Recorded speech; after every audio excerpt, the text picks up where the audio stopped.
As a concept, north is rooted to magnetic north. Gravity is 9.81 meters per second squared. What do those two things have in common? They are true.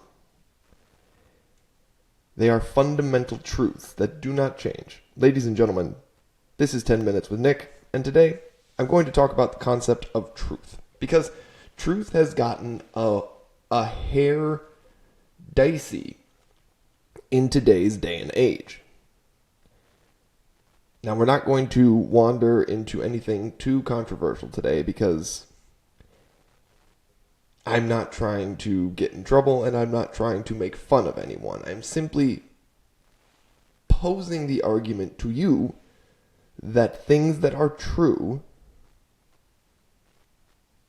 are recognized as truths. And the problem is, I think, in today's world, we download most of our information in 30-second clips.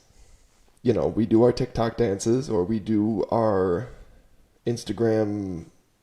I don't know. Most of my TikTok interaction I get through Instagram because I'm an adult. But the funny thing about trying to download truth in 30-second clips is that it's not really effective. Truth is hard to learn, typically. And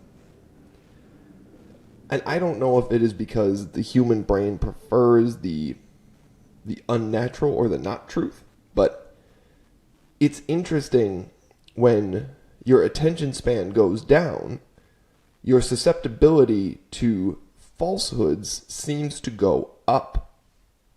It's why we have such a big problem with misinformation in the world today. And I don't mean the United States, I mean the entire world. Britain and Canada, you can't come at me with that. We also share the problem with you. It's a problem we all share. Don't come at me and say the United States is so stupid. You're stupid too. Congratulations. You're in the same boat as us. It becomes dicey when you don't have a long attention span because discerning the truth is an actual skill. How do I mean? Well, let's take it back to our good friend Sir Isaac Newton, father of Newtonian physics. Now, the funny story about him inventing gravity is that he was sitting under an apple tree, and an apple fell down, donked him on the dome, and he said, "My God, gravity exists." Well, that's not actually true. He might have been donked on the dome by an apple. He certainly looked like he had been donked on the dome a few times. But what happened was, I believe the truer version of the story, and I don't know this for sure, but the truer version of the story is he watched an apple fall to the ground, and he said, "That's very interesting. I wonder if that is a repeatable effect, and if it is a repeatable effect, what is the cause? Because every effect has a cause, hence the term cause and effect. If the apple is falling, something is forcing it to the ground. What is this forcing it to the ground? Well, that's how he sort of went about exploring the idea of what is gravity. Gravity being the force. This is going to start to sound like I'm trying to speak somebody into being a Jedi. You know, because gravity is the force that connects us all. It's literally the force that connects us all to the earth. So, keep that in mind. But he studied it deeply. He didn't just wake up one day and say, that apple donked me on the dome. It must be 9.81 meters per second squared. No. He saw the apple fall, and he said, that's really interesting. I wonder if we can learn what that cause is, and if that cause is repeatable for other objects. And what he discovered is that indeed the cause was repeatable, and the speed at which things fall to the ground appeared to be, and was also continuously later proven, to be 9.81 meters per second squared. And this holds true for all things that are falling to the ground, specifically on planet Earth. Now, this is Earth's gravitational pull. Isn't that interesting? But the man dedicated his life to this study and developed Newtonian physics from it.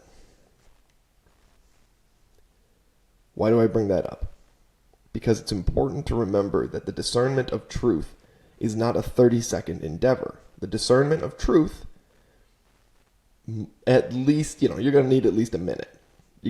If you can discover something in a minute, it is likely not a fundamental truth. I'll take an example from social media. If you see a post on social media that says something along the lines of, I don't know, pick your least favorite politician drinks the blood of babies, right? If you see that on social media, I think 10 or 15 years ago, social media was in its wee infancy. But I think if you saw that 10 or 15 years ago, you would rationally say, that seems to be unlikely. It is unlikely that there is a politician in the United States, or in any country around the world, who is drinking the blood of babies. Today, I think a disturbing number of people would go, my God, they finally cracked the code. Information that is easy to download into your dome is likely not true. For those of you who were very closely listening, I'm sorry I leaned into the microphone for that. I have to do things to entertain myself during these 10 minutes. In order to discern if something is true, we have to test the theory. So if someone gives you a piece of information, the only way to know if it is true is to do more research. We do not accept things on face value. We cannot. Now, the other aspect of discerning the truth is trying to keep track of all of these sources of information that purport to be reputable. It was much easier. There's two things. It was much easier to find correct information when there were fewer sources. It was also much easier for wrong information to be repeated and then become the old wives' tales of today. However, in today's day and age, there are so many sources of information, it is very, very difficult. Even if you spend time and do the research, it is very difficult to track down which sources are reputable and which sources are not. Because any idiot can make a website, put up information, and cite sources. Now, I would encourage you, if you are on a website that has something that to you seems too closely aligned with your own beliefs, right? Truth should be challenging. Truth is not comforting. Truth should be challenging. It should not always sit well with you because the truth doesn't care if you agree with it or not. But just because somebody declares something is true doesn't mean it is. Just because a podcast host declares something is true doesn't mean it is. I welcome you to challenge the opinions I have on this podcast. Of course, you'll challenge them and you'll be found wanting because I am wise and correct in all things. Cited to Nick Williams.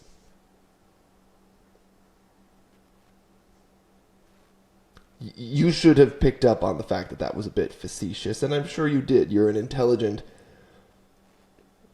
lady, because the people who listen to this podcast are my great aunt, my sister, and my sister's friend, who is also my friend. So, it's a small audience, but you should get the fact that I was being facetious there when I was saying that I am the source and the truth of all knowledge. Now, the source and the truth of all knowledge. I am the truth, and I am the source of all knowledge. Maybe that sentence works a little grammatically better. What was the point of this podcast today? Well, simply, truth is true. It's a little bit circular, but it holds true. Truth is always going to be uncomfortable because it's going to challenge the preconceived notion that you have. If you see something, it's declared as a fact, and it doesn't make you even a little uncomfortable, you should explore it more. And you should not assume that it is true until you have challenged the idea.